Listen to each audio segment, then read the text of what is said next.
Buenas. Doctor, encantado. Gracias. ¿Cómo así? Vamos a iniciar.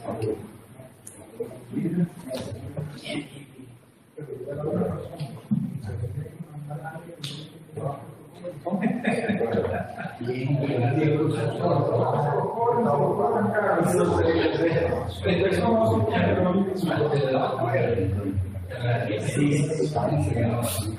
Ya dijo que estábamos al aire. No, todavía no. Estoy esperando que me digan. Ah, ok.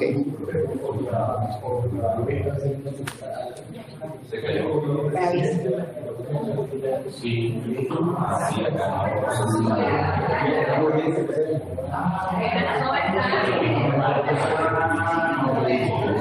Estamos al aire.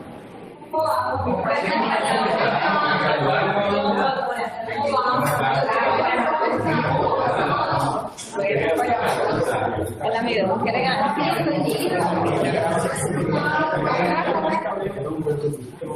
Qué elegancia la de Francia. Y le faltó el saco también de paz. No, pero estamos en Montería.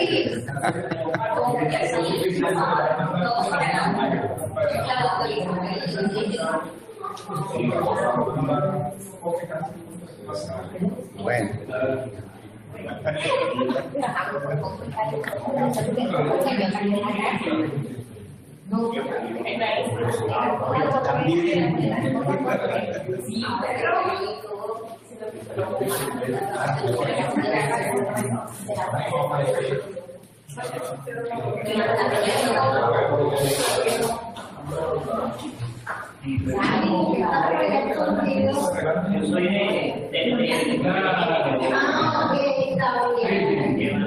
¿Y usted por qué detrás de Juan Carolina?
¿Quién da la señal?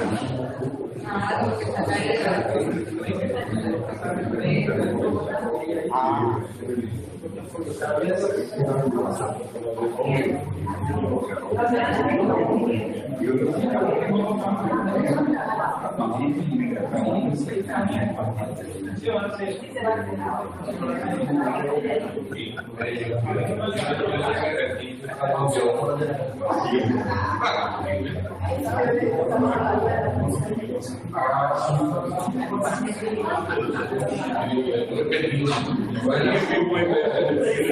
A mi amigazo. Sí. Para conectarlo con los de foto. Ah, sí,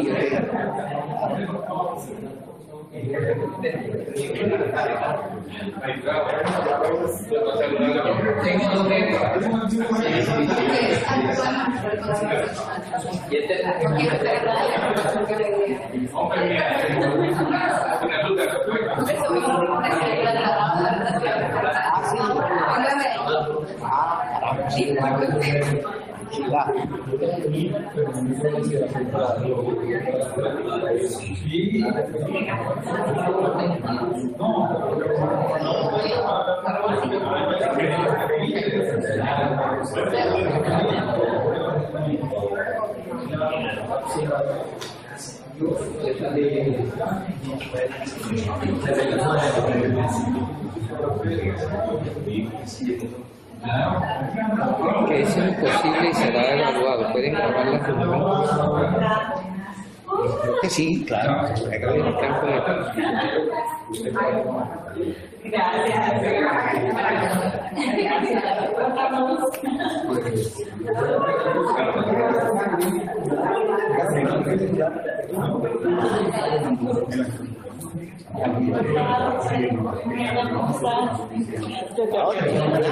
Qué gusto verlo. Increíble, magistrada.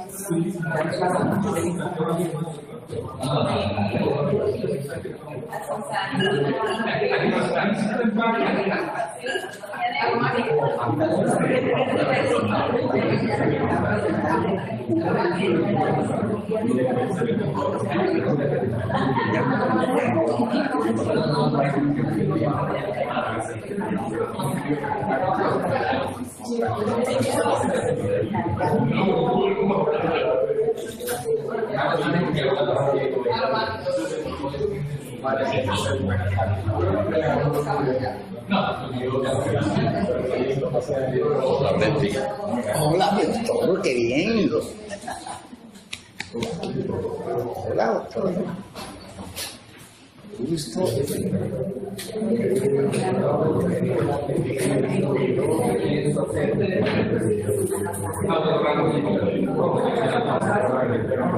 Nada, que recuperamos la señal.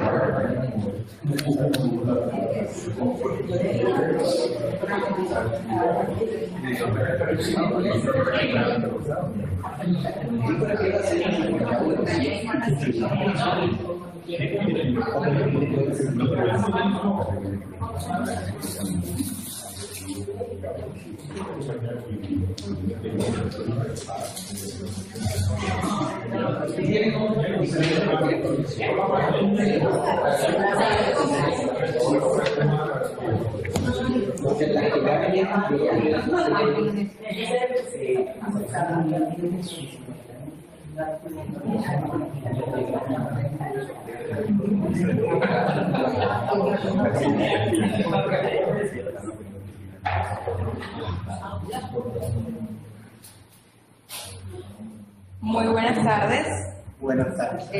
La jurisdicción de lo contencioso administrativo les da una calurosa bienvenida a los asistentes de manera presencial y a quienes nos acompañan de manera virtual a través de la transmisión de streaming a esta tertulia de actualización jurídica. En la tarde de hoy contaremos con la honorable presencia del doctor Laurenti Efrén Palomo Mesa, quien nos deleitará con la teoría del reconocimiento.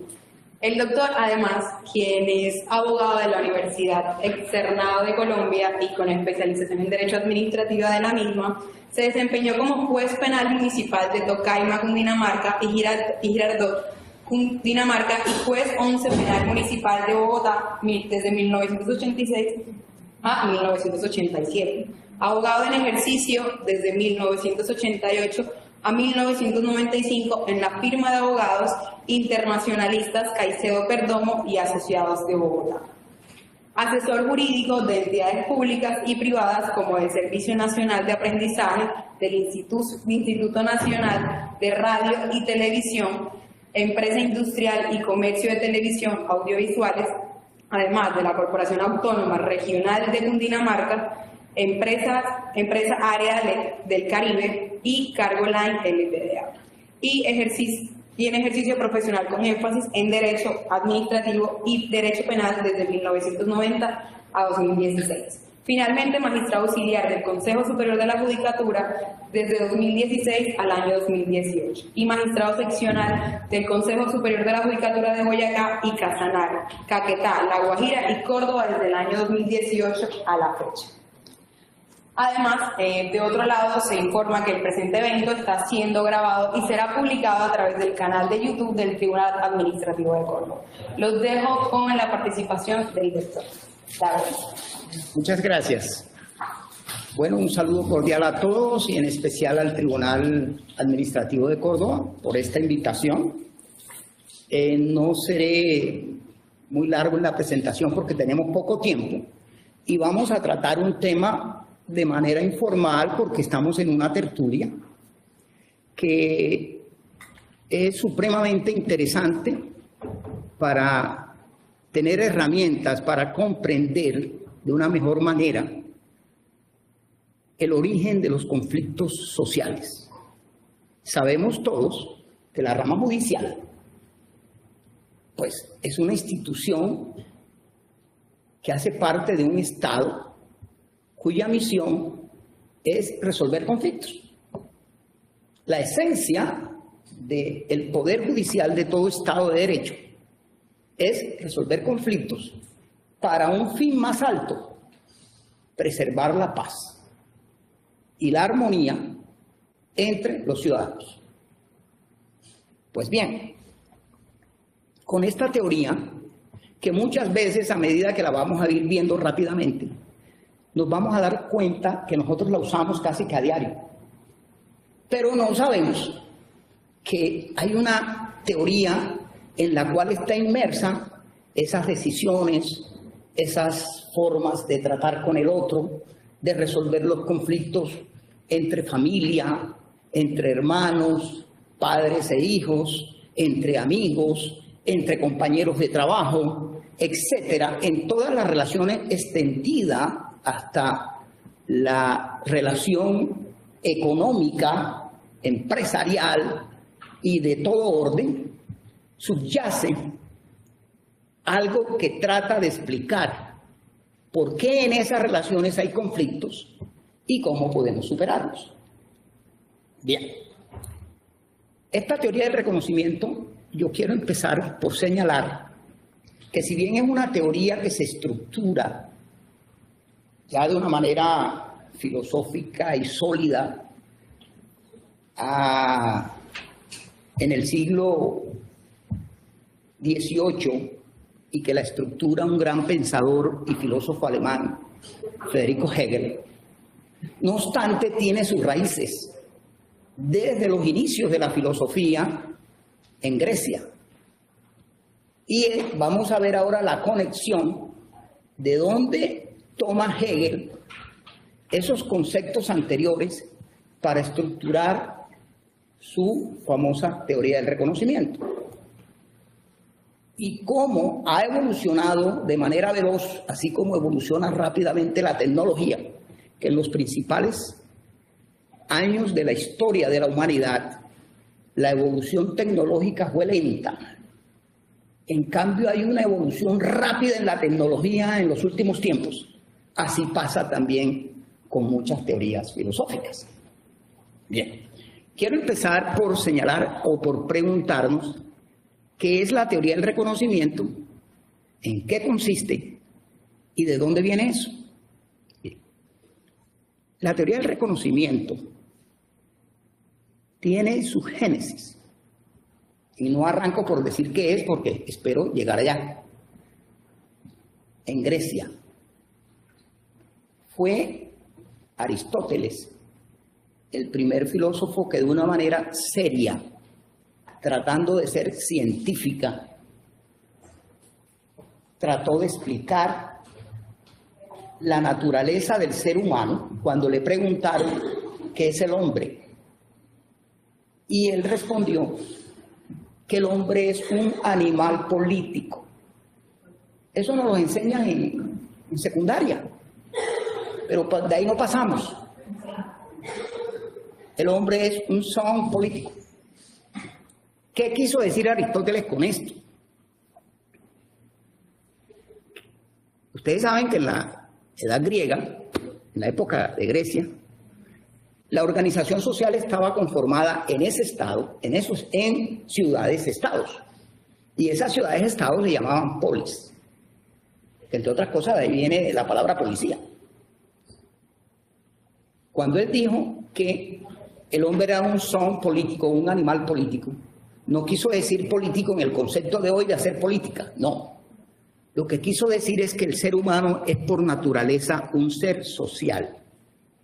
comunitario y de una manera clara para su época señaló que el hombre solo se podía desarrollar en la comunidad política, o sea, en la polis.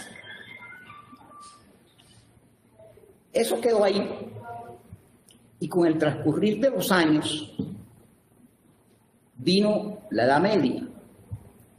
Y en la Edad Media surgió una filosofía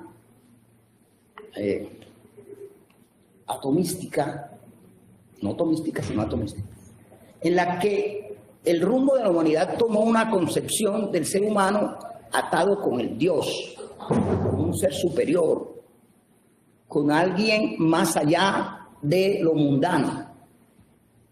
Y esa época, que es conocida históricamente algo así como el oscurantismo, vino a ser superado muchos siglos después con la época posterior de el Renacimiento. Es cuando surgen nuevos pensadores y comienzan a replantear todas esas tesis medievales acerca de que el hombre es simplemente un ser espiritual. Dios decide todo, Dios impone todo. La prueba está, por ejemplo, en materia penal, los que son penalistas, cómo se hacían los juicios. Hacían unos tipos de juicios en donde era Dios el que decidía si el acusado era o no responsable y todo era puesto en manos de Dios. Bien, pero en esta época en que surgen muchos pensadores, y voy a orientar la charla hacia el derecho, pero es global, es para todo.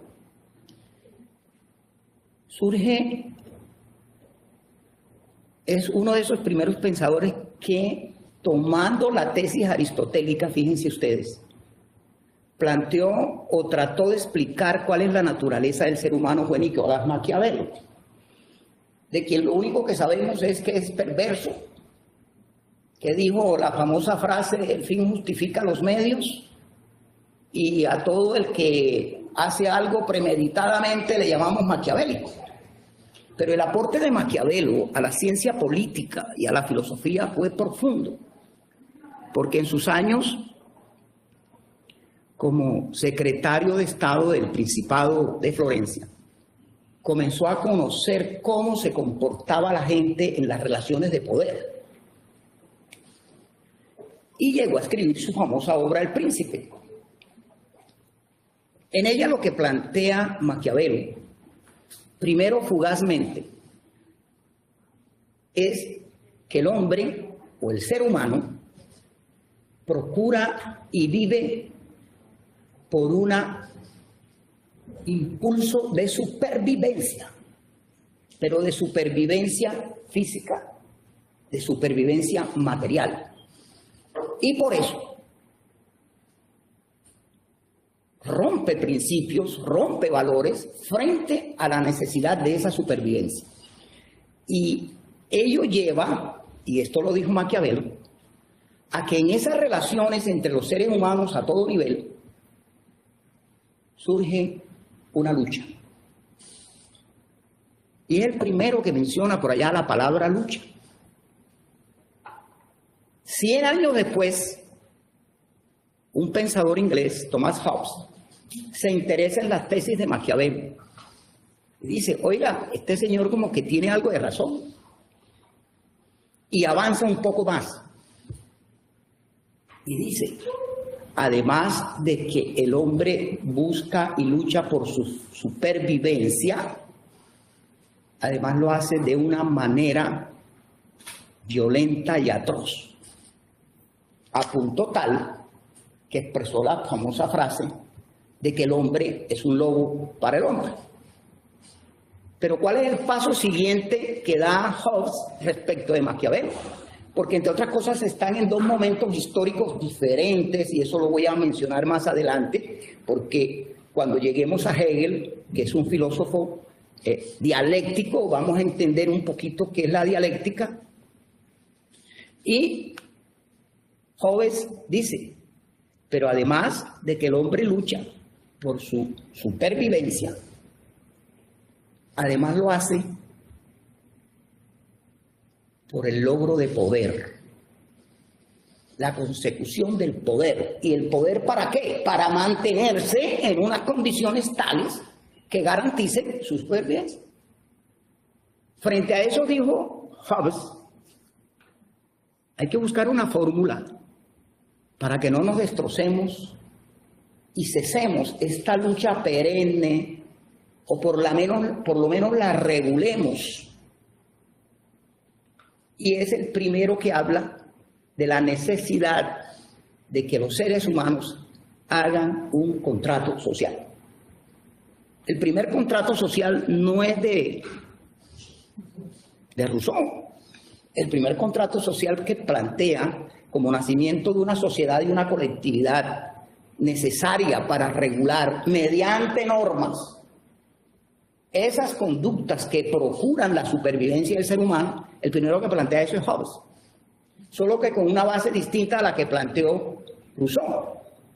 Y la base de Hobbes es necesario que en la comunidad nosotros, los seres humanos, hagamos un contrato, creemos un ente en el cual depositemos el poder y no lo procuremos nosotros, como ocurría en la época de Maquiavelo, que eran los principados. Cada principado tenía su ejército, cada principado era un mini-estado, y había fieros luchas, guerras y combates entre los principados. En consecuencia, Hobbes dice, no, hay que crear un estado que regule todas estas relaciones y mantenga la paz. Eso queda ahí, sigue el proceso. Ya en el siglo XVIII, sino al inicio del siglo XVIII, surge un pensador que para mí es el que estructura y da las bases de la teoría del reconocimiento que ahora vamos a conocer. Se llama Johannes Fichte. Fichte es un pensador, entre otras cosas era un filósofo jurídico, porque no todos tienen la tendencia hacia la concepción filosófica de lo jurídico y lo político y lo social y lo económico. La filosofía tiene todas las gamas. Fichte estudia a Hobbes y estudia a Maquiavelo y estudia a muchos otros pensadores, Platón, Sócrates, Aristóteles, etc. Y es el primero que se pregunta, bueno, pero ¿sí será que el hombre lucha solo por su supervivencia física o lucha por algo más? Y es el primero que plantea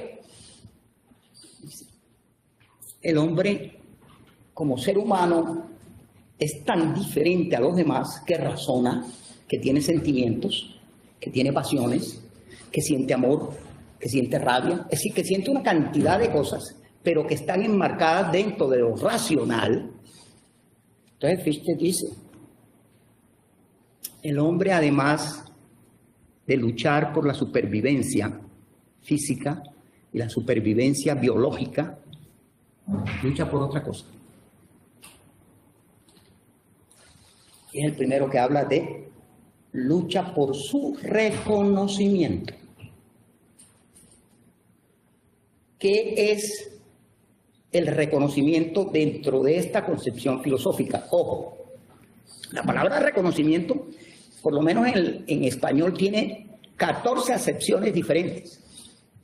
Y ninguna se parecen, pero ninguna es exactamente como es desarrollada por estos filósofos, que es la que vamos a tratar de explicar ahora. Reconocimiento para Fichte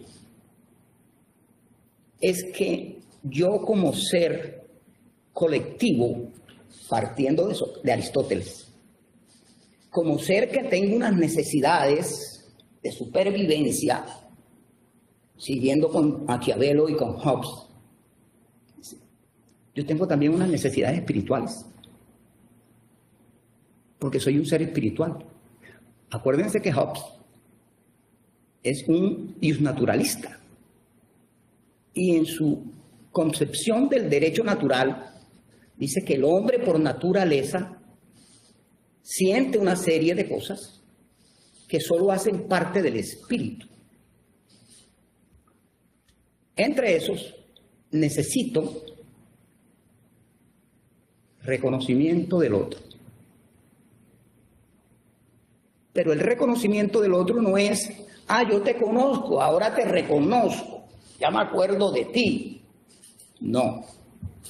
En el concepto de Fichte, el reconocimiento es que el yo del ser humano, ya entran aquí unas teorías psicológicas y psicosociales, se realiza en el yo de los demás.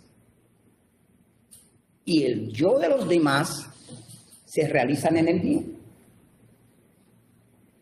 Es decir, yo me formo como sujeto de una colectividad cuando mi yo, que eso lo toca más adelante los psicólogos, entre esos Freud, Descartes, Kant, cuando mi yo es reconocido por el yo de ustedes. Es decir, es aceptado como uno más de la colectividad. Allí mi yo se siente realizado, se siente reconocido, se siente equilibrado y ahí el individuo adquiere una nueva categoría. Pasa Fichte y llega Hegel y retoma toda la historia. Y dice, oiga, eso me parece, esa que plantea Fichte, partiendo de los antecesores, Hobbes, Maquiavelo y Aristóteles, es interesante, pero ahí hay algo más. ¿De qué manera o cuáles son los elementos, mejor, para que mi yo sea reconocido? ¿Qué hace que mi yo sea reconocido? Simplemente, sí, yo te reconozco. No. Y Hegel es el que plantea y ya lleva eso a la escala jurídica. Porque cuando aparece en el escenario de la historia Hegel, ya la evolución de la humanidad había sido bastante amplia. Ya estábamos en estados-nación. Todavía no estábamos en estados de derecho, pero nación. Y Hegel dice, oiga, lo primero que requiere un ser humano para ser un ser humano equilibrado cuando sea adulto, diciéndolo con mi lenguaje no filosófico, para ser un ser humano normal, dice Fichte, necesito fundamentalmente tres elementos. Tres elementos. Ahí sí quiero que me pongan, por favor, la diapositiva de las tres esferas. Él le llama esferas. Se requieren tres esferas. Uno, ya puedes ponerla. Y yo la menciono, me la escuchan, pero que figure.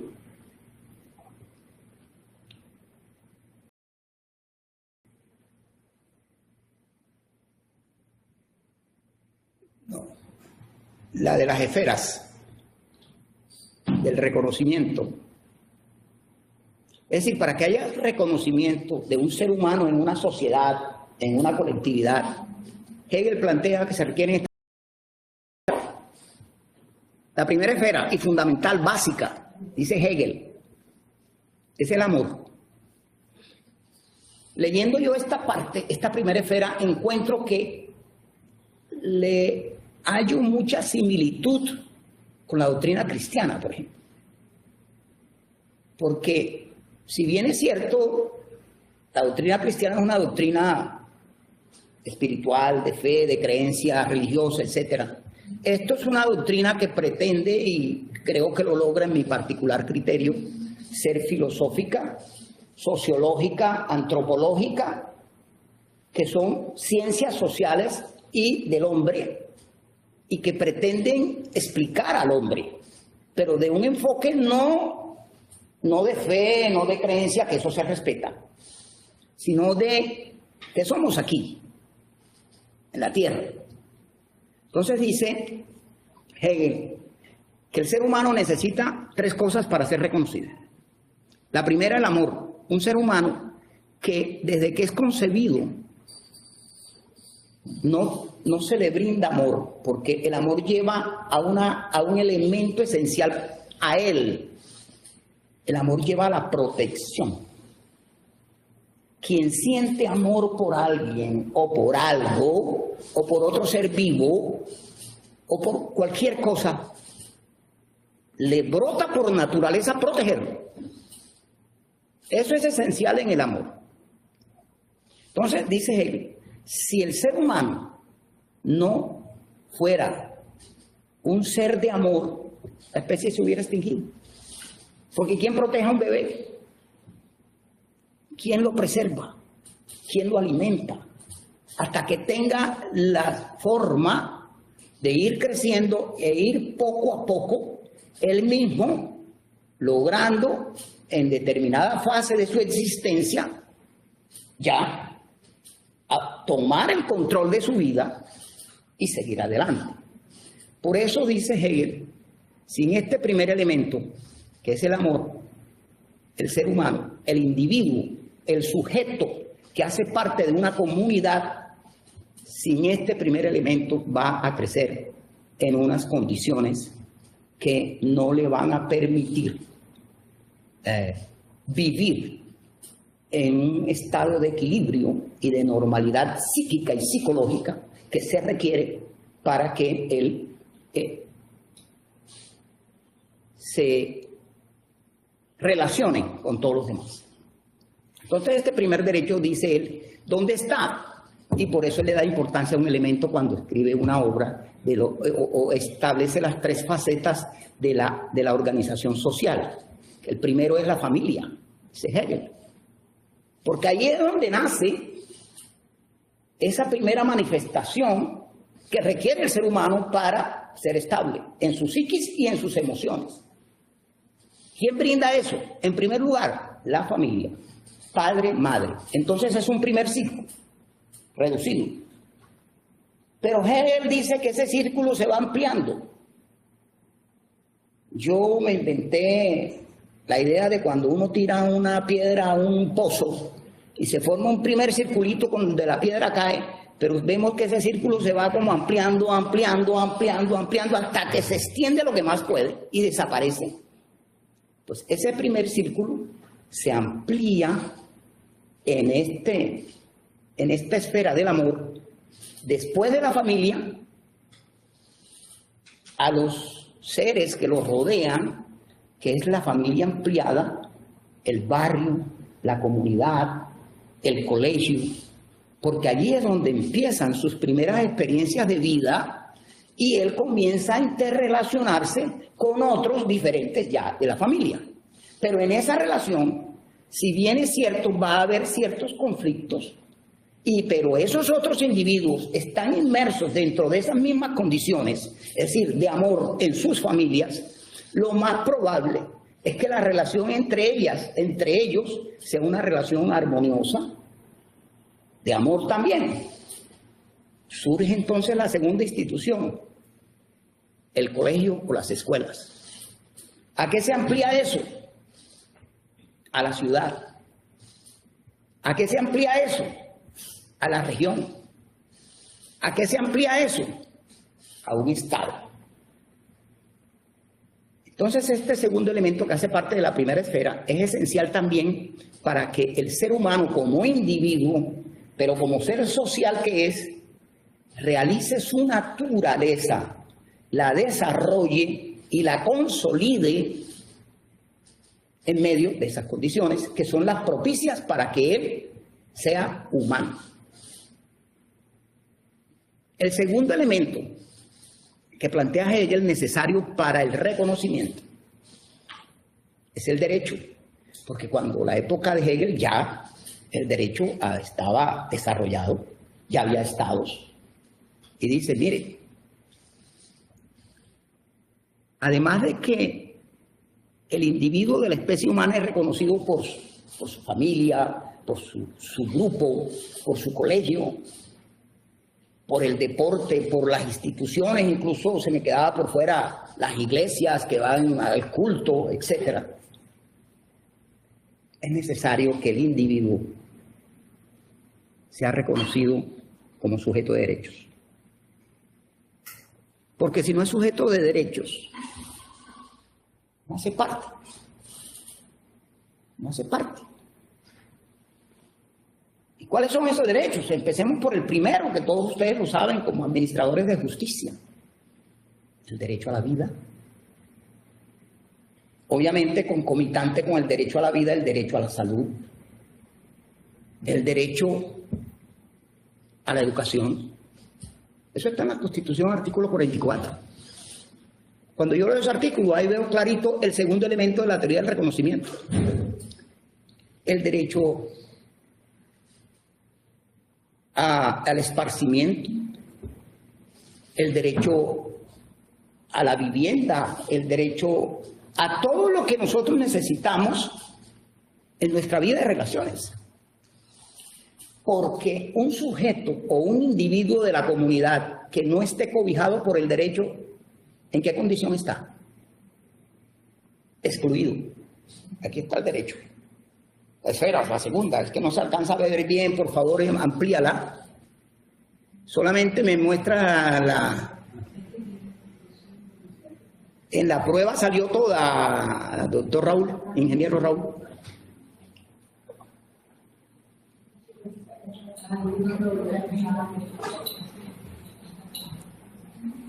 Arriba está la esfera del amor, aquí está la esfera del derecho y sigue la esfera de la solidaridad, que es la que cierra y sella los tres elementos del reconocimiento.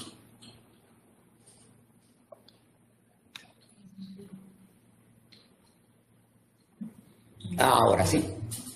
Entonces, en la teoría hegeliana,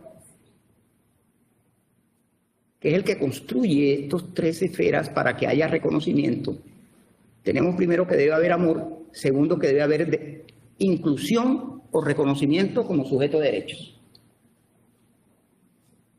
Porque quien no le son reconocidos sus derechos simplemente está excluido de esa esfera. A quien no se le reconocen sus derechos, no hace parte de ese componente de la vida social que es necesario para que el individuo se desarrolle su naturaleza jurídica de ser humano.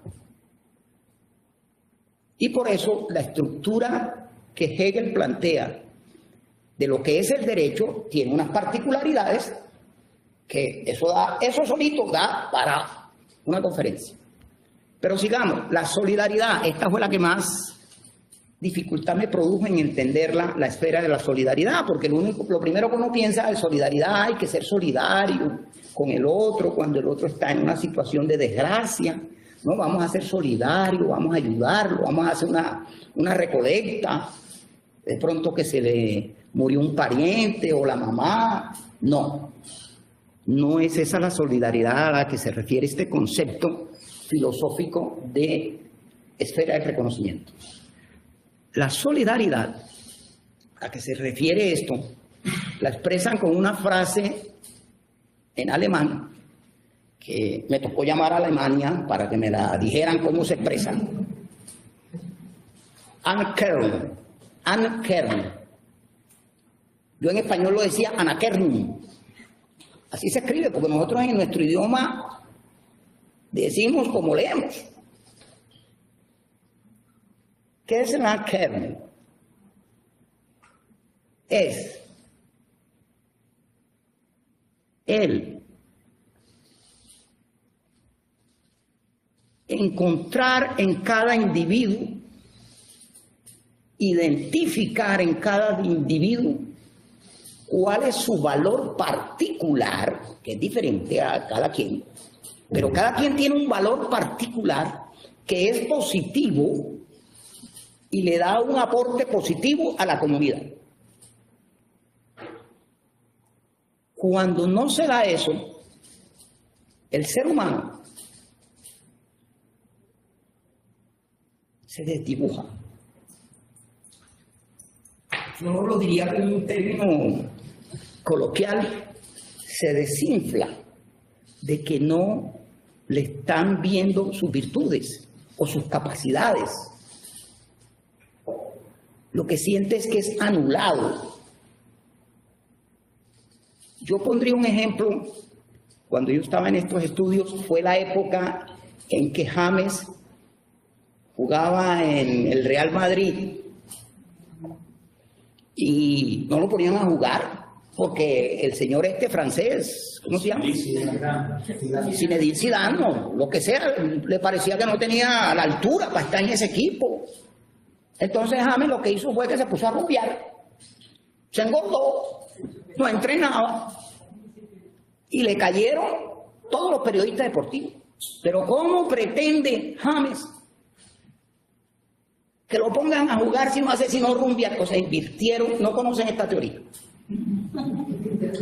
¿Cómo pretende James que lo pongan a jugar si se la pasa rumbeando, si no entrena, si se subió de peso, está gordo? ¿Cómo quiere que lo pongan a jugar? No entendieron. Él hizo eso porque no lo ponían a jugar. No le reconocían su valor, su aporte. Entonces el ser humano reacciona diciendo, ¿para qué? ¿Qué sentido tiene que yo me sacrifique levantándome a las 4 de la mañana a entrenar con todo el mundo? No coma, le imite mi alimentación, me invitan a fiestas y no voy. O sea, me restringo todo para estar ahí en el grupo y sin embargo no me van a tener en cuenta. Bueno, ahí sí viene la individualidad de cada quien. Alguien dice, no, yo persisto. Pero lo normal es que el ser humano desiste, porque no se da ese segundo elemento, ese tercer elemento. Si reacciono en contra de quien no me tiene solidaridad, entonces no me interesa aportarle nada a él, porque él no me aporta nada a mí. Esta solidaridad consiste en que la comunidad, la sociedad y el Estado deben saber que cada individuo tiene valores que puede aportar a esa comunidad, a esa sociedad y a ese Estado. El problema es que, primero, no les interesa. No les interesa la suerte del individuo. Segundo, me genera más problemas, porque eso sí se ata con la teoría hobbesiana de la política. Y tercero, no me importa su suerte. No hay solidaridad. En ese sentido es que la filosofía hegeliana habla de solidaridad. Pero dice Hegel, estos tres componentes tienen su contrario. Porque Hegel, y ahí voy, acuérdense que Hegel es un filósofo dialéctico y Hegel concibe todo cuanto existe como lucha de contrarios. Entonces dice, el amor tiene su contrario. ¿Cuál es el contrario del amor?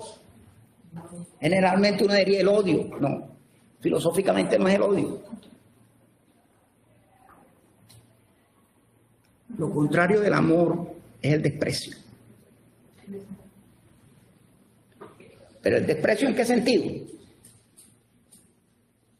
O le genero violencia física y moral, o lo ignoro. Yo a quien no le tengo ningún sentimiento normalmente lo ignoro. Que la está pasando mal, que la está pasando bien, que está pasando necesidades, que no me importa. ¿Por qué? Porque no hay amor. El amor es el que impulsa a lo que primero les dije, a la protección, al cuidado, al venga. Lo que genera el tercer elemento o esfera, que es la solidaridad no entendida, como lo habíamos dicho, sino del reconocimiento. Y con esos dos elementos, por eso, dice Hegel, se construye un Estado que se rige por un sistema normativo.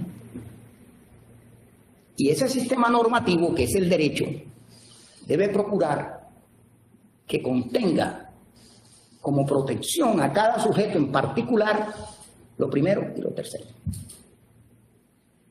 ¿Por qué? Porque en la dialéctica hegeliana, quien no está dentro del derecho simplemente está excluido.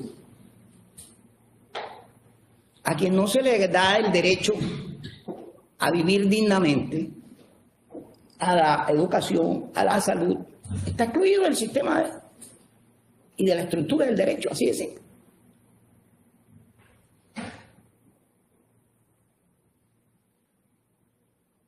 Después de Hegel, que planteó esto cuando era profesor en Jena, muy joven, él se quedó corto.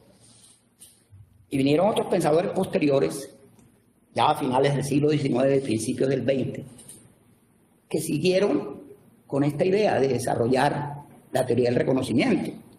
Surge entonces lo que se llama y se conoce, que actualmente está vigente, la Universidad de Jena, que fue donde Hegel dictó clases, pasó a ser la Escuela de Frankfurt. O sea, lo que hoy se conoce como Escuela Filosófica de Frankfurt era la antigua Universidad de Jena. Y ahí surgieron una serie de pensadores que ya le meten mucha profundidad a este tema, como Teodoro Adorno, Horkheimer, Habermas, en fin, que comienzan a desarrollarlo ya de una manera más profunda. Pero quiero pasarme a la primera etapa de la Escuela de Frankfurt y llegar a la segunda, que es Habermas. Porque Habermas le da un aporte importante a esta teoría del reconocimiento. Dice, sí, todo eso es verdad, se requieren esos tres elementos o esas tres esferas. Pero ¿cómo se puede lograr que eso se materialice? ¿Cómo se puede lograr que eso sea una realidad? Entonces plantea, porque siempre en los seres humanos va a haber conflictos. Me estaba saltando algo trascendental. Cuando no se dan esos tres elementos, es cuando surgen los conflictos. Porque el individuo que no recibe amor, que no es tratado como sujeto de derechos y que no recibe solidaridad en este concepto filosófico, se revela. Por eso puse el ejemplo de James. Si no me interesa, disfruto mi vida a mi manera, yo no hago parte de usted.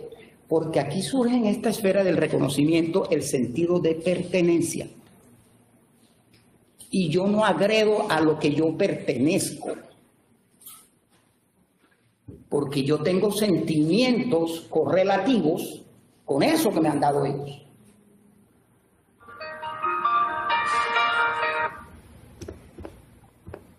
Qué pena, no había puesto ¿el qué? El silencio de esto. Voy a quitarlo para que no me vuelva a interrumpir. Entonces, aquí, antes de seguir con Habermas, Hegel da una sentencia. Dice, el origen de todos los conflictos humanos está en la negación del otro. ¿Y qué es negar al otro? Desconocerle todas esas esferas. Desconocerle amor, desconocerle sus derechos como sujeto de derechos y desconocerle sus cualidades particulares, positivas, que tiene como aporte a una colectividad. Cuando se le niega eso, no hay reconocimiento. Y cuando no hay reconocimiento, hay negación. O sea, lo contrario, negación del reconocimiento. Y Hegel plantea el origen, tiene varios capítulos. Hay uno que me llama particularmente la atención por mi inclinación un poquito a lo penal y a lo administrativo, pero yo también ejercí mucho tiempo en penal. ¿Qué es cuando un delincuente comete un delito? Un delincuente, ya empezando, eso vamos a tratarlo ahora en Habermas, que es el lenguaje. Cuando una persona viola la ley y violenta los derechos del otro. Mire, en la gran mayoría de las veces, sociológicamente estudiado el tema, esa persona ha sido violentada, ha sido desconocida. No se siente reconocido como sujeto de derechos. No se siente amada por nadie. Está a la suerte. ¿Qué sentido de pertenencia tiene? Ninguno. Y el ser humano reacciona normalmente en la forma como es tratado. Y por eso se muere en él, no desarrolla esa condición humana de amor, de derecho y de solidaridad, porque no la ha tenido. Así de simple. Uno a veces se pregunta, ¿cómo es posible que un atracador mate a una joven o a un joven en un Transmilenio en Bogotá por un celular? Y eso que no le estoy metiendo otro elemento, que ya es de la modernidad, el tema de las drogas y todo ese poco, bueno, nos vamos muy lejos. No tiene ningún sentimiento. A nosotros nos asombra porque nosotros sí lo tenemos. Y uno no puede explicarse cómo otro ser humano no lo tiene. Pues la explicación es esta. Primero, estudienle la vida a ese personaje. Y esto incluso es lo que ha creado esa rama del derecho penal que se llama justicia restaurativa. Pero que tampoco vamos a meter allá ahora porque también nos vamos lejos. Pero en síntesis lo que pasa es que quien no ha sido protegido, quien no ha recibido amor, quien no se ha sido protegido por el derecho y quien no ha sentido solidaridad, pues ninguna de esas tres las tiene. Así de simple. Incluso le dicen, ¿usted cómo hace eso? Psicológicamente esa persona dice, he pasado hambre, he pasado necesidades, yo he estado en las puertas de un hospital y no me han atendido, yo esto, yo lo otro. ¿Cómo se espera? Y por eso yo me río cuando veo noticieros que hablan de bárbaros. Y no nos estamos dando cuenta, no solamente Colombia, sino el mundo, que no conocemos esta teoría. Y que allí está la esencia y la semilla, la génesis de los conflictos. Luego aparece ahora sí Habermas, que lo digo rápidamente porque ya se nos fue el tiempo. Dice, oye, pero es que en el ser humano hay otro elemento que es connatural al ser humano y que se requiere además de esos tres esferas. ¿Cuál es? La comunicación racional. Nosotros somos la única especie que tiene un sistema de comunicación para entendernos de la manera superior posible. Muchos animales tienen sistemas de comunicación, pero no llegan al rango de raciocinio como llega en la especie humana. Y la especie humana tiene el lenguaje. Si además de estos tres elementos, y aquí yo llego si yo escucho frases muy coloquiales, ponte en mis zapatos. Oye, entiéndeme. Con su lenguaje está diciendo, porque no lo sabe, necesito amor, necesito protección, necesito ser tratado como sujeto de derecho y necesito que vean mis virtudes. Si no las conoces, procura conocerlas.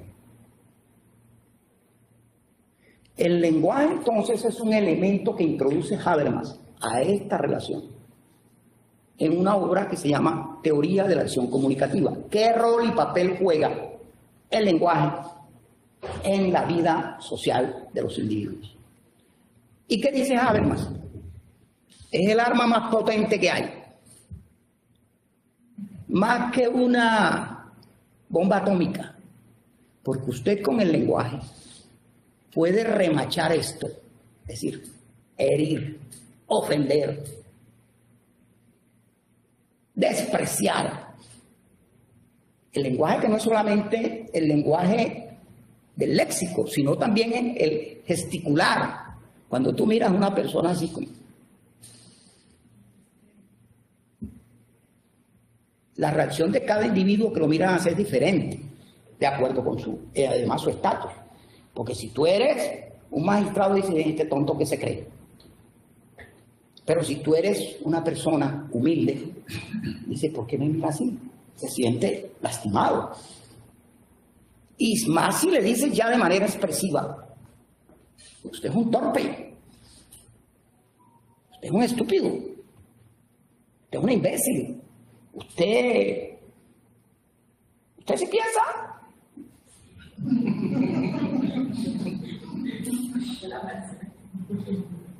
Con ese lenguaje se afectan estas esferas y causan un impacto en la psiquis, que ahí entra un sociólogo y psicólogo social norteamericano, H.G. Mich, que desarrolla toda esta teoría del reconocimiento desde el punto de vista psíquico.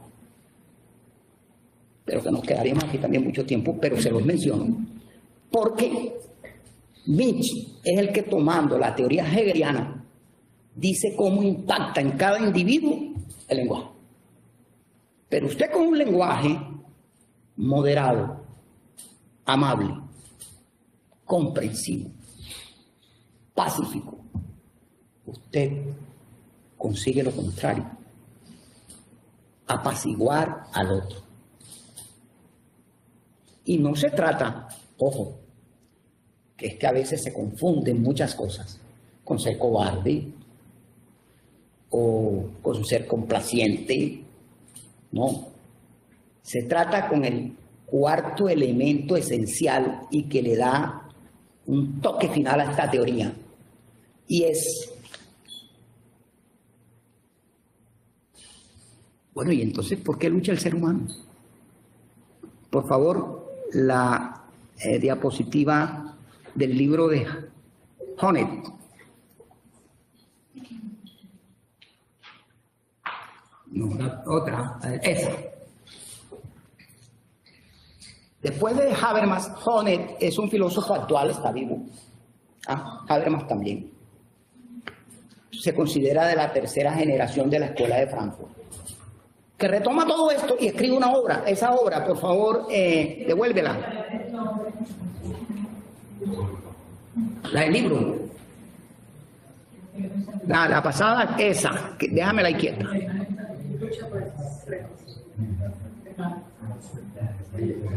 Axel Honneth es un discípulo de Habermas.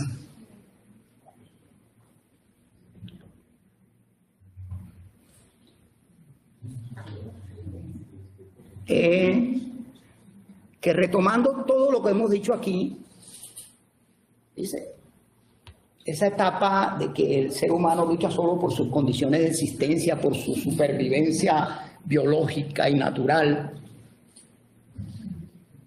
se queda corta. El hombre lucha por su reconocimiento. Y es cuando surgen aquí, y podemos entender todas esas manifestaciones que han hecho las diferentes culturas que salen a protestar por algo y procuran que eso que ellos piden sea incorporado como derecho en la estructura jurídica de ese Estado. Ejemplo claro, la lucha por los derechos civiles de los negros en los Estados Unidos. Aquí hay que tener claro el concepto de lucha en esta teoría. Luchar es generar una situación de tensión entre dos fuerzas para llevar esa situación a una nueva que sea superior y mejor que las dos anteriores. Entonces, el concepto de lucha siempre, no necesariamente, lo que pasa es que uno puede luchar por diferentes medios. Luchar no es simplemente, no es solamente sinónimo de violencia, no. ¿Acaso no decimos también coloquialmente, luchando la vida? Y usted lucha la vida, nosotros luchamos la vida. Estamos en la lucha. Luchar es combatir, pero no con armas, no con fuego, no con violencia. Es esforzarnos por conquistar objetivos. Eso es luchar. Entonces, el ejemplo de la lucha de los negros en los Estados Unidos en los años 60, 70, Martin Luther King, más pacifista para dónde, y lo mataron. Pero ese movimiento conquistó unos principios que, al ser incorporados al derecho, por ejemplo, el derecho de igualdad entre negros y blancos, es un avance en la historia en la conquista de nuevos derechos.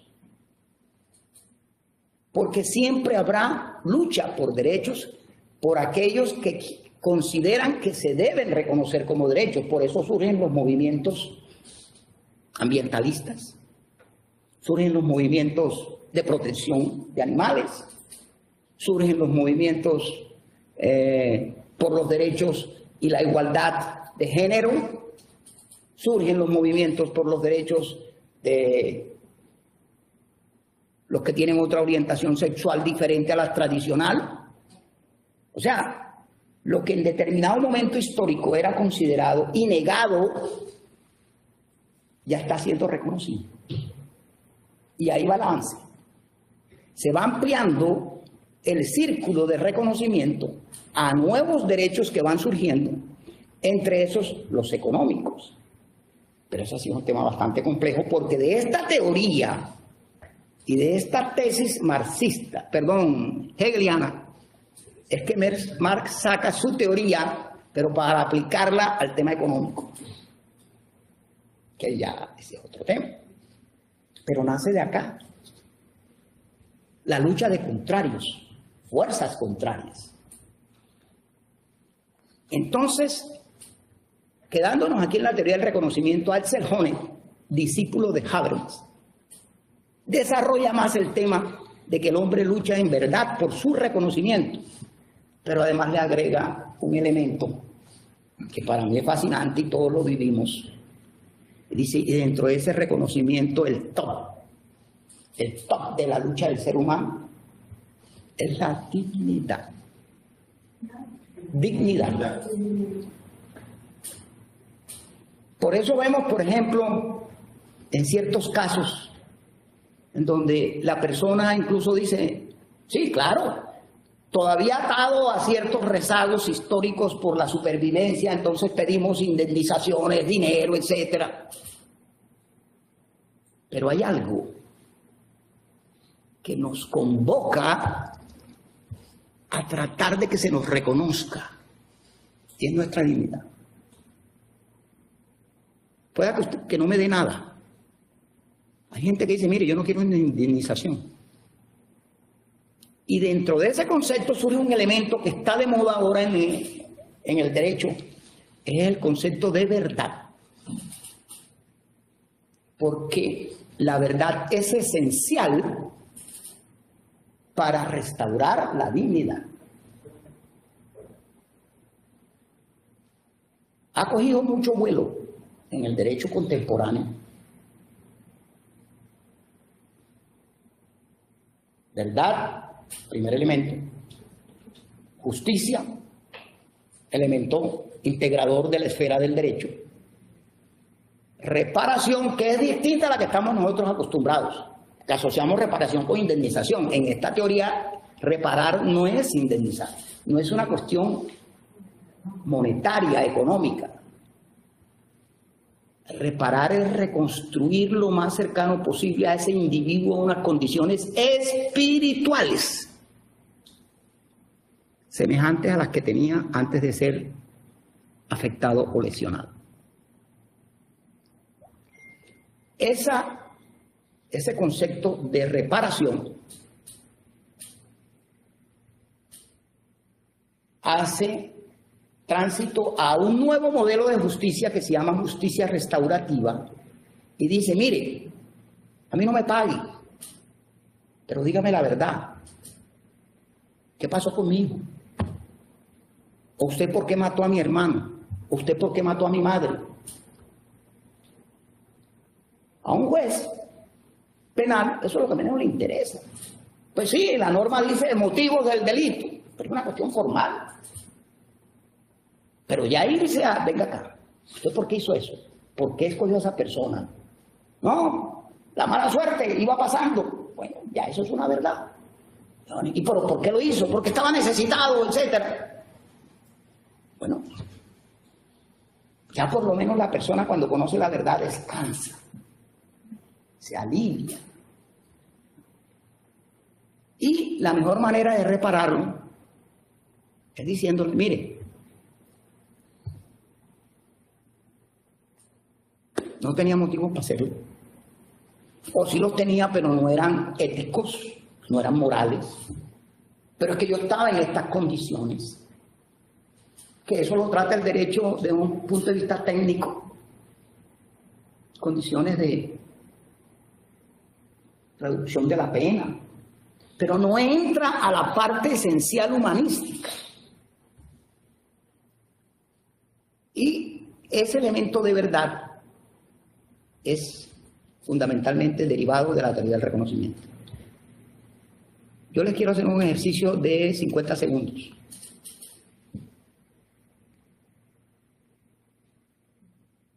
Recuerden,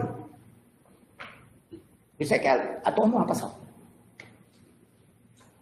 Si ustedes han sido víctimas de que alguien los lesionó en su vida o dijo algo mal de ustedes,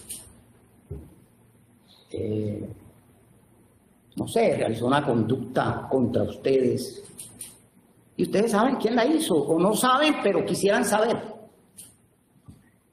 Piensen, no sé, traten de recordar. Yo tengo algunas de cosas que me hicieron que me lastimaron. Yo creo que a todos nos ha pasado lo mismo. Bien, ¿ya lo ubicaron? Ahora les pregunto la segunda pregunta. ¿A ustedes les gustaría que quien les hizo eso fuera y le dijera, oiga, venga, sabe que yo hace tanto tiempo hice esto contra usted, pero quiero contarle por qué lo hice? ¿Verdad? Eso casi no se ve. Y le cuenta, mire, lo hice por esto, esto y esto. Tercera pregunta.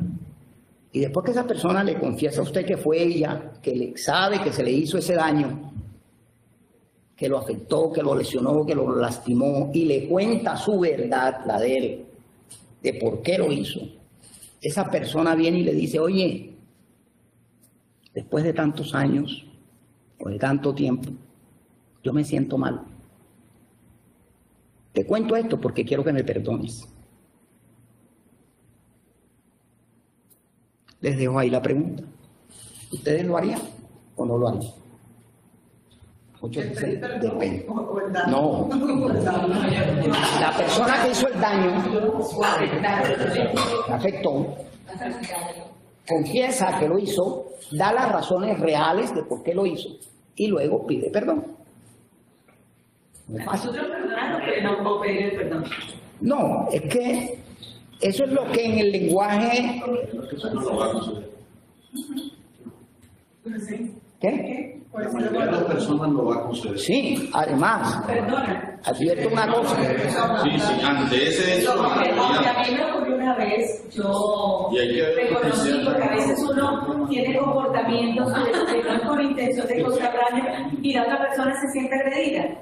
O sea, tú puedes actuar de una manera, pero tú no sabes cómo está la esfera interna de esa persona y que con un comportamiento tuyo sin intención causa el daño. Lastima, sí. Hablando del daño es algo que lastima a la persona. Entonces, y se puede resentir o algo. Y en 2 ocasiones yo lo he hecho, me he acercado a la persona y dice, no fue mi intención, hice esto, Y en una no tuve respuesta y en la otra se burlaron de mí. Por eso te digo, o sea, hay mucha gente no, yo de todas maneras me sentí más relajada. Pero tú te sentiste mejor. Porque yo pienso que el perdón es interno.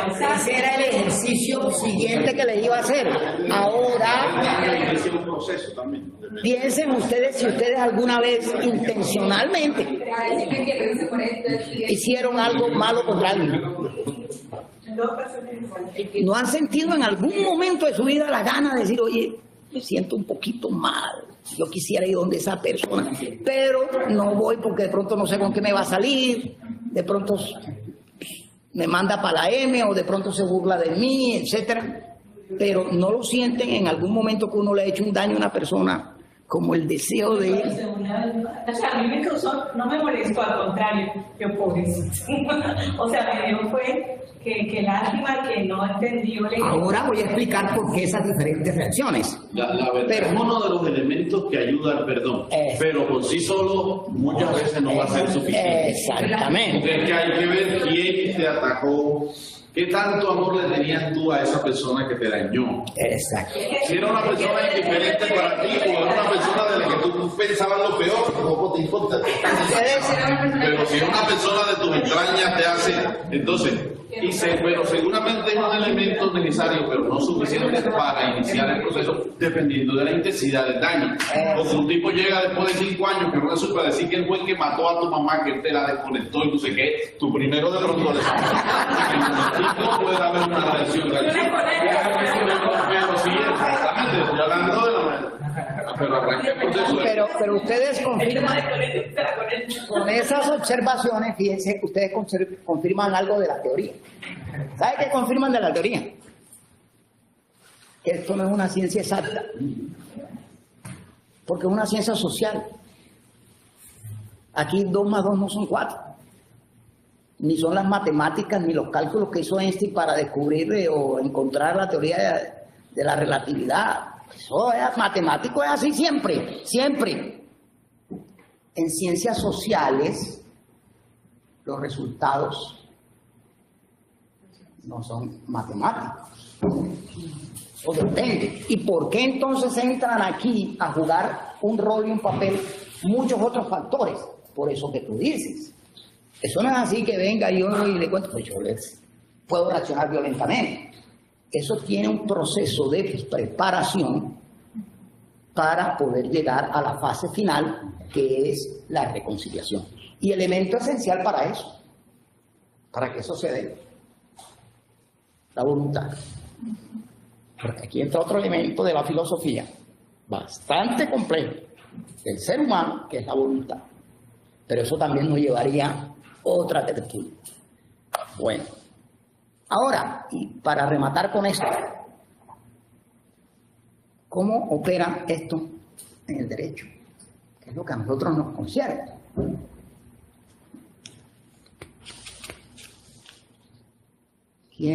¿Ustedes se acuerdan? No olvido el nombre ahora. En el año 2022, aquí en Montería, incluso en un evento se premió una sentencia del Tribunal Administrativo de Popayán como la mejor sentencia con enfoque de género.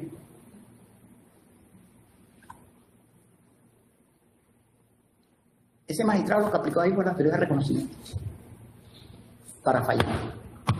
En un proceso donde lo habían fallado de una manera, sin aplicar la teoría del reconocimiento, él la conocía y le dio una interpretación normativa. Porque no, lo primero que nos pasa a nosotros en nuestra estructura jurídica es que no nos podemos salir de la norma. Pero con este enfoque, ¿cómo fue? Una señora, su marido la vivía agrediendo físicamente, hasta el punto en que se separó de él, pero se le quedó con un lote. Y ella fue a la fiscalía y lo denunció por violencia intrafamiliar. Y pidió protección. La fiscalía llenó el formato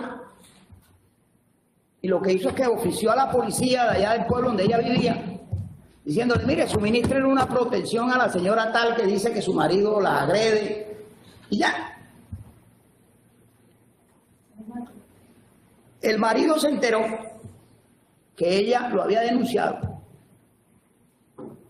y un domingo le contaron a ella que el marido estaba construyendo en su lote, y ella fue a ver si era verdad.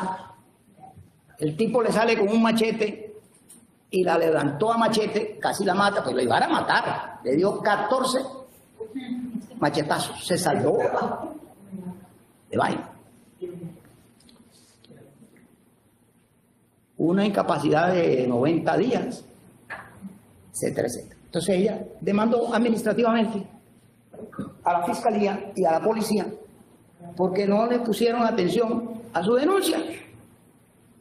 En esencia eso es, pues, falla en el servicio porque la institución no actuó como debería actuar, es más o menos la esencia de su demanda. ¿Cómo se defiende las instituciones? Dice, no, pues aquí se le recibió el formato, aquí se le llenó, vea, y aquí se ofició a la policía. Ay, ¿qué más hizo? No, hasta ahí. Policía, ¿y usted qué hizo? No, es que esa señora vive por allá en una vereda, que ese camino está muy malo. Eso está a 26 kilómetros. Y de aquí a allá, de lo malo que está el camino, 26 kilómetros, se demora 1 hora y media en llegar. Y aquí no hay patrulla para eso. La única patrulla que está, no se puede mandar para ese caso. Pero además, alega la fiscalía, que aquí es donde está el punto que yo veo relacionado con la teoría del reconocimiento. ¿Y usted qué fue a buscar a ese lote si sabía que su marido la agredía? Usted buscó. Culpa de la víctima. Culpa de la víctima.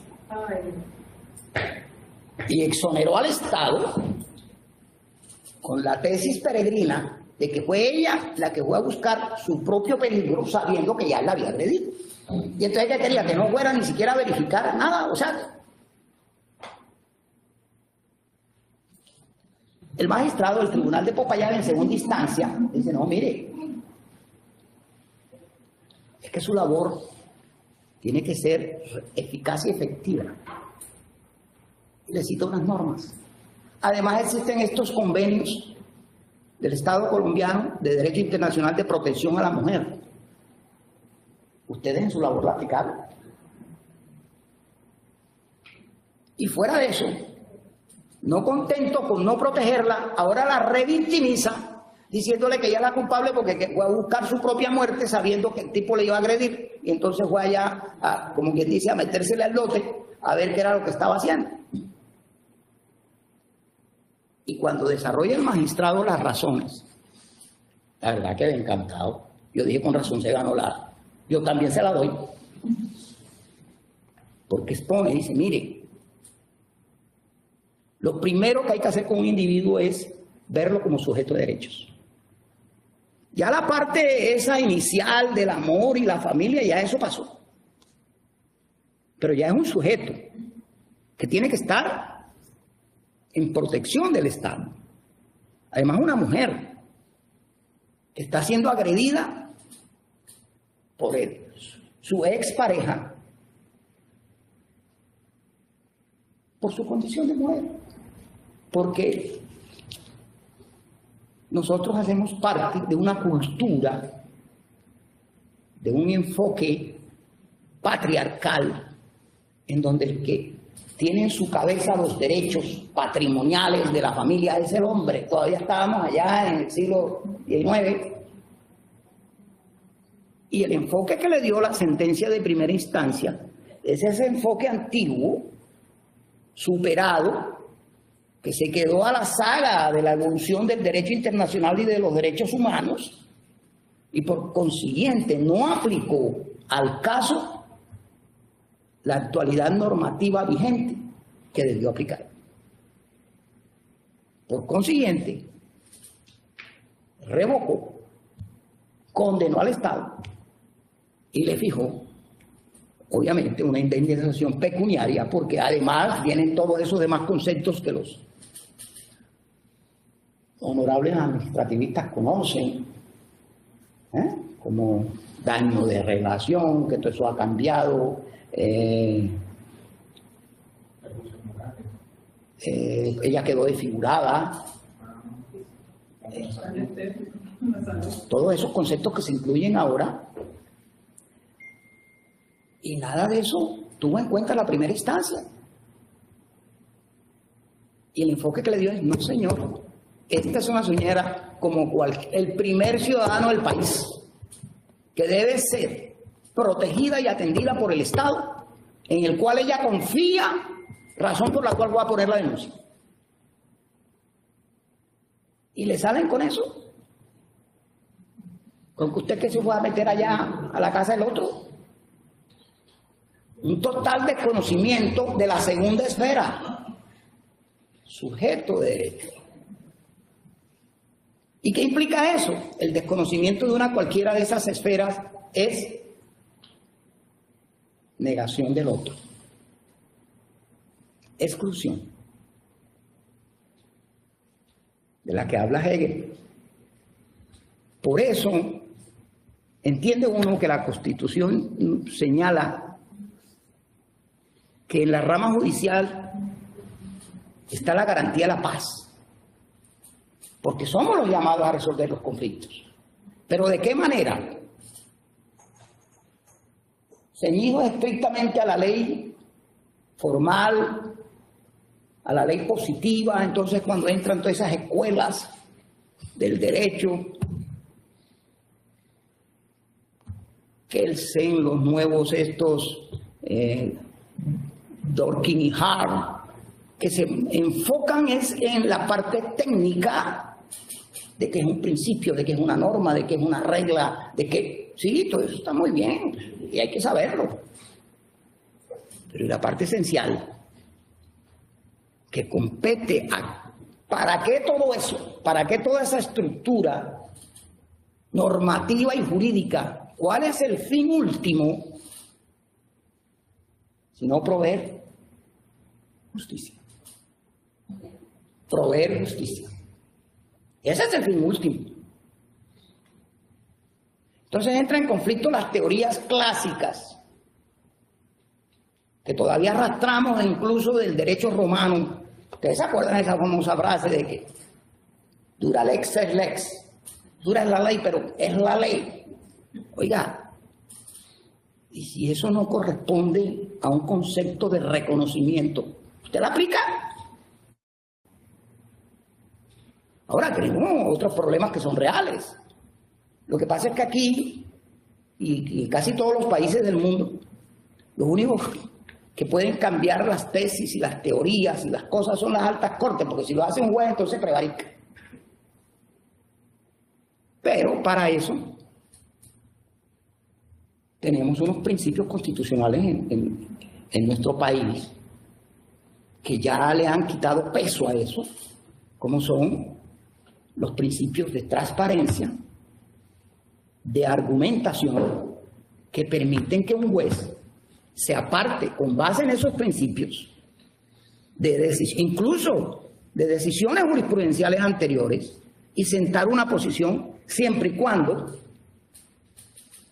asuma el principio de transparencia, que consiste en reconocer y en conocer mejor que existen sobre esos casos decisiones anteriores de la jurisprudencia en determinada forma, pero que en este caso particular yo me aparto de esa decisión jurisprudencial y entra el principio de argumentación por estas razones. Si un juez del más humilde municipio de Colombia aplica esos principios en sus decisiones, no tiene por qué tener ningún problema.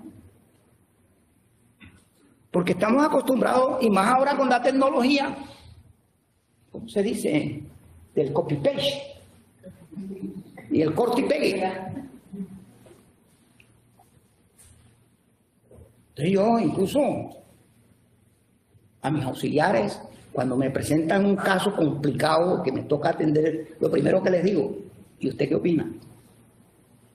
Ah, no, doctor, porque es que hayan dicho que, bueno, hayan dicho. No, ¿y qué más? No, acá también, mire, yo encontré esto. Ah, bueno, todo eso está bien. ¿Y usted qué opina? Ellos opinan eso. ¿Y su opinión? Pues puede ser, estoy de acuerdo con esta o no estoy de acuerdo, pero tiene argumentos. Y por eso, esta teoría, a mi juicio, es muy valiosa para todos nosotros los que administramos justicia. Me estoy incluyendo sin serlo porque yo no administro justicia. Pero quiero decirlo porque me siento parte de la rama judicial. En que si la norma ya se estudia bajo esta óptica, le vamos a encontrar otro sentido. Y vamos a encontrar otros argumentos. Porque estamos nosotros enmarcados en el concepto que el Consejo de Estado dijo. El Consejo de Estado ha cambiado muchas veces sus tesis. Que la Corte Constitucional dijo, que la Corte Suprema dijo, y muchas veces aciertan, sí, claro, y sentencias maravillosas, pero otras no. Y frente a eso, ¿qué dice usted? Entonces, atrevámonos a pensar que es una herramienta que tenemos los humanos para usarla. Y a criticar, que es otro concepto que lo digo en el sentido filosófico. Criticar no es cuestionar. Nada de criticar tanto. En filosofía eso no es criticar. Criticar es diseccionar para analizar y sacar la conclusión de algo para llegar a su conocimiento. Eso es criticar. Por eso la obra de Kant se llama Crítica de la razón pura. ¿En qué consiste? Oiga, ¿cómo es que razona el ser humano? Vamos a hacer una disección aquí de las partes y crear unas categorías, etc. Filosofía crítica, la de la Escuela de Frankfurt, la que analiza, estudia, disecciona, para luego integrarlo de nuevo como un rompecabezas y llegar a la verdad. Eso es criticar. Entonces, a cada cosa hay que hacerle una crítica, un análisis. Y con esto quiero simplemente invitarlos a que le den, compartan conmigo. Yo tengo por ahí unas cositas que no son mías, yo las saqué de ese libro. Ya más concretas, más elevadas, de la Escuela de Frankfurt. Y termino diciendo esto, que se me estaba... Esta teoría se aplica a todo. A la pedagogía, al arte. Tenemos aquí un artista muy reconocido en Córdoba. Quiero hacerle ese merecimiento. Este, por ejemplo, no un reconocimiento del normal, sino un reconocimiento de sus virtudes. Un gran pintor.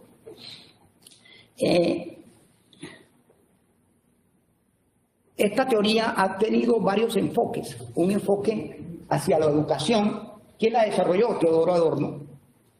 Un enfoque hacia lo económico. ¿Quién la desarrolló? Nancy Fraser. Un enfoque hacia lo cultural o multicultural. ¿Quién la desarrolló? Charles Taylor. Un enfoque hacia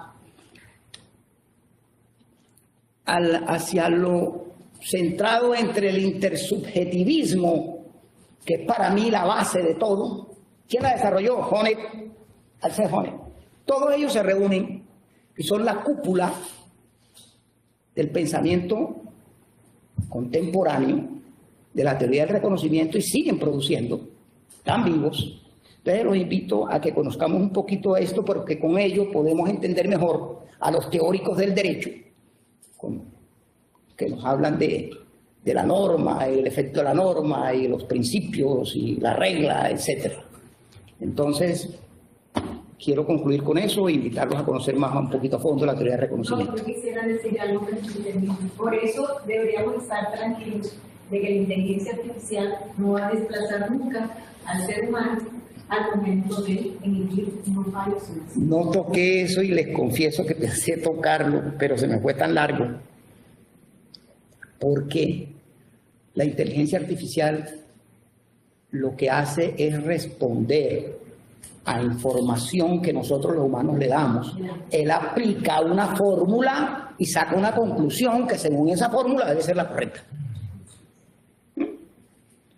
Pero esa capacidad innata de razonar y de sentir, porque también están discutiendo si la inteligencia artificial puede desarrollar sentimientos. Está todavía lejos de eso. Ser sintiente. La parte ética. Sí, la parte normativa. Hay muchos sesgos. Ya que usted toca la parte ética, es un elemento esencial de la teoría del reconocimiento cuando dice, toda lucha debe ser éticamente motivada.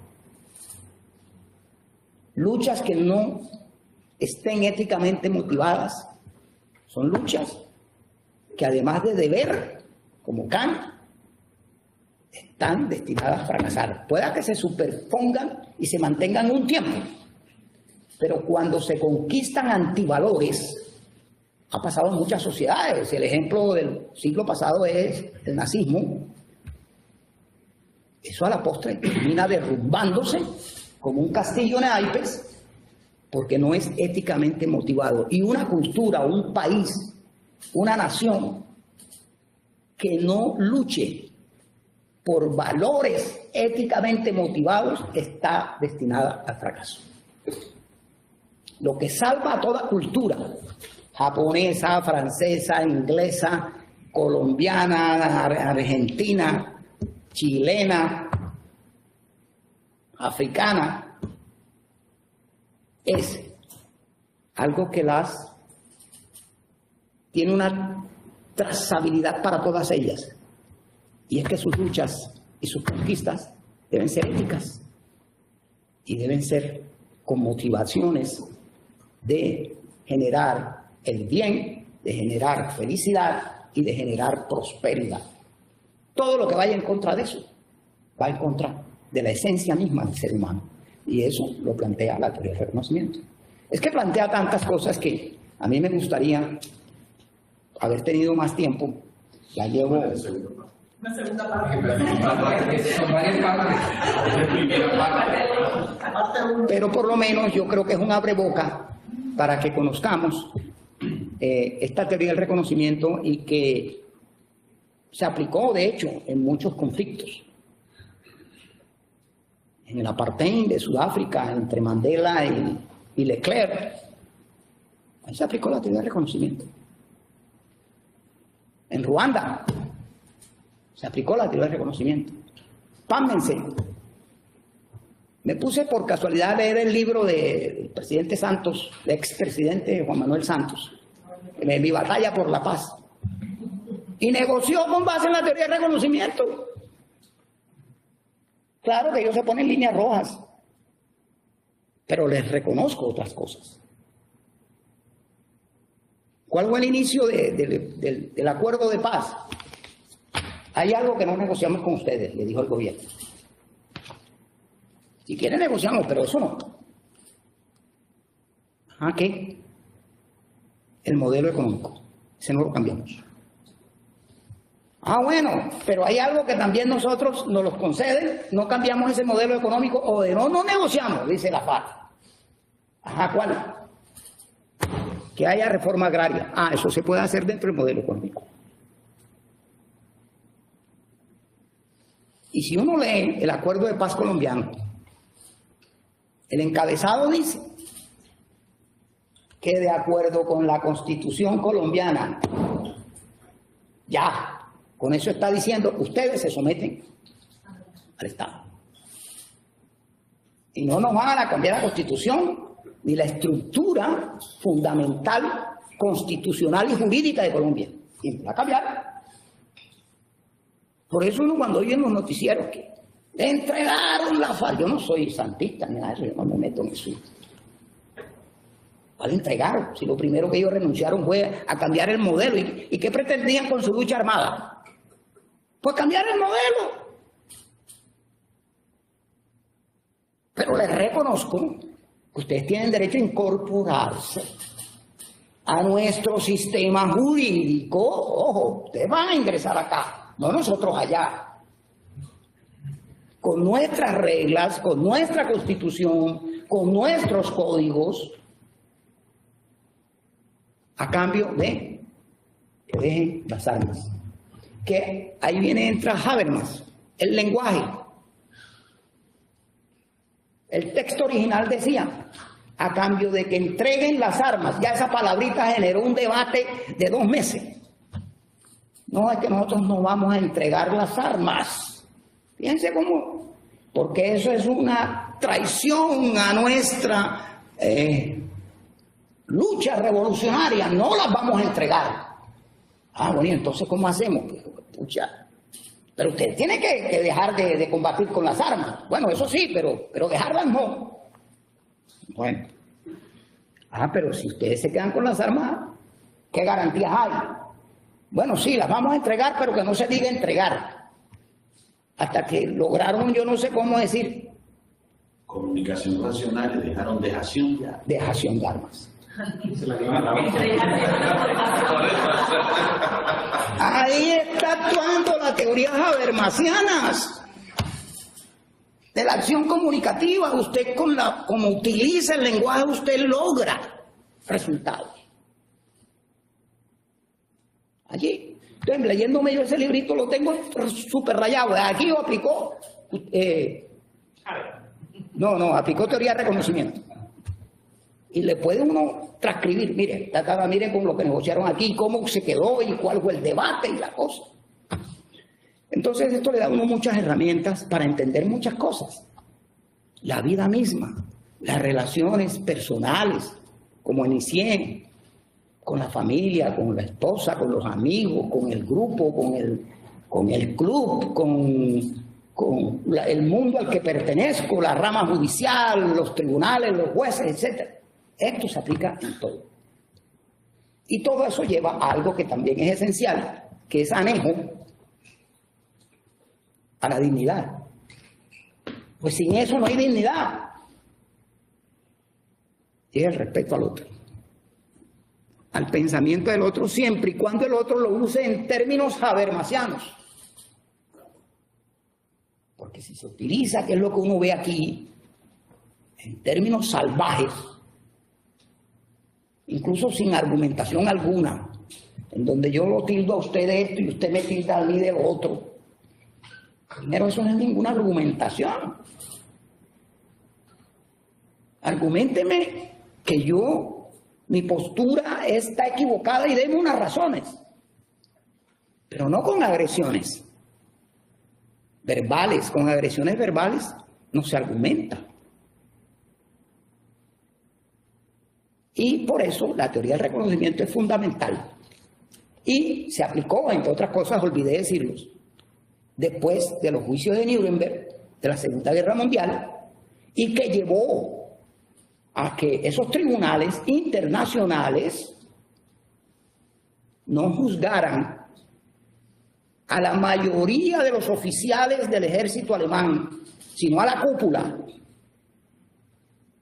Y yo en otra ocasión podría explicarles cómo y por qué funcionó ahí la teoría del reconocimiento.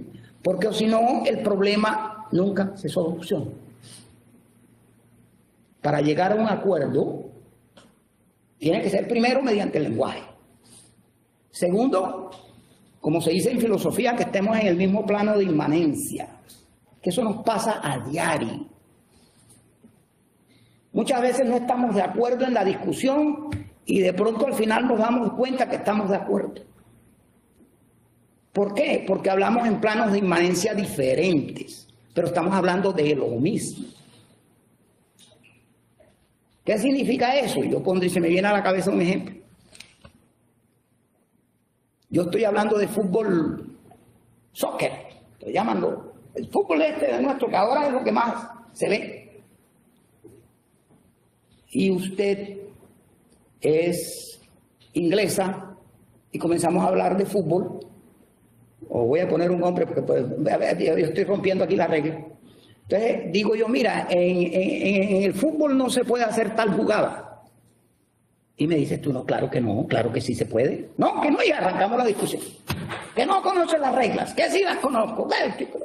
Y resulta que al final nos damos cuenta que yo estoy hablando del fútbol nuestro y tú estás hablando del fútbol americano. Lo pongo como ejemplo, entre otras cosas lo aprendí de un profesor de teatro. Dice, mire, la mejor forma, el teatro que nace en Grecia. Exagera las cosas para que la gente las comprenda. La mejor forma de comprender algo es exagerándolo. Entonces, por eso un actor tiene que aprender a llevar a escena situaciones que en el común vivir pasan desapercibidas, pero allá en las tablas, asombran y captan la atención del actor y termina haciendo comprender al espectador qué es el contenido de esa obra. Bien, pongo este ejemplo exagerado entre los dos fútbol, porque entre otras cosas, hoy en día hay deportes muy fuertes, como ese boxeo que se meten en una jaula y se dan de todo. ¿Ah? No, no es lucha libre. Un boxeo que te permite todo. Sin remata y eso. No arte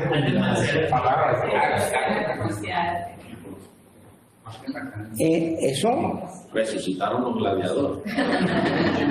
más o menos. Eso frente al boxeo clásico es una salvajada. ¿No? Pero antes de que surgiera eso, ya había grupos que decían el boxeo es una salvajada. ¿No? Entonces todo es un proceso histórico que, entre otras cosas, por ahí era por donde yo iba a empezar la charla, en donde Hegel nos dice, empezando a decir, la realidad no es sino un proceso dialéctico e histórico. Siempre es cambiante. Fuerzas contrarias luchando y eso genera cambios. Y si uno ve la historia es eso. Eso. Yo soy dialéctico. A mí me convenció esa tesis. Porque entre dos fuerzas antagónicas surge, ¿y cómo lo plantea Hegel? Una tesis, una antítesis y una síntesis. Y esa síntesis se convierte en tesis, le surge una antítesis y surge otra síntesis. Y así ha evolucionado la humanidad. ¿Cómo pasamos? Se me estaba quedando algo bellísimo, perdónenme, pero es que hay tanta cosa. Algo bellísimo que sí no se me puede pasar. El mejor ejemplo que tiene Hegel para hablar de la teoría del reconocimiento y lo que es la negación del otro es un pasaje que él llama algo así parecido a la Biblia, la parábola del amo y del esclavo. Algunos dicen que el pasaje, pero realmente el nombre que él le dio fue parábola del amo y del esclavo. Es la esencia de la teoría del reconocimiento. ¿Por qué hay esclavos? Porque hay un amo que no le reconoce ningún derecho. ¿Por qué lucha el esclavo? Por liberarse y el reconocimiento de sus derechos. Cuando desaparece el esclavo, por ley dialéctica, desaparece el amo. Sin esclavo no hay amo. Es decir, se necesita de su contrario para que exista. Y ahí es donde surgen las luchas entre esas dos fuerzas antagónicas que generan una tensión en el proceso histórico, pero que con el devenir y el discurrir de las cosas se van transformando, van cambiando y una destruye a la otra. Cuando aparecen las leyes la Revolución Norteamericana, por ejemplo, Abraham Lincoln, que fue el primero que dijo, se acaba la esclavitud, allá en los Estados Unidos. Cuando acabó el régimen esclavista, que por eso fue la guerra civil norteamericana de secesión. Una expresión histórica de la teoría del reconocimiento. No es más, uno la lee y ve la historia, se ve una película y dice, ahí está. Luchando por fuerzas, ¿por qué? Por varias cosas, pero entre otras, negar los derechos del otro. Conclusión, mis estimados colegas y amigos, En la negación del otro está el germen de todos los conflictos. Bueno, muchas gracias. Queremos agradecerle por su exposición persuasiva pero amable, llena de mucha pasión, que ha sembrado en nosotros la inquietud por ir a adentrarnos en el conocimiento y reconocimiento de la teoría del reconocimiento. Y por eso, usando una de las tantas acepciones de la palabra reconocimiento, vamos a darle en este momento un aplauso.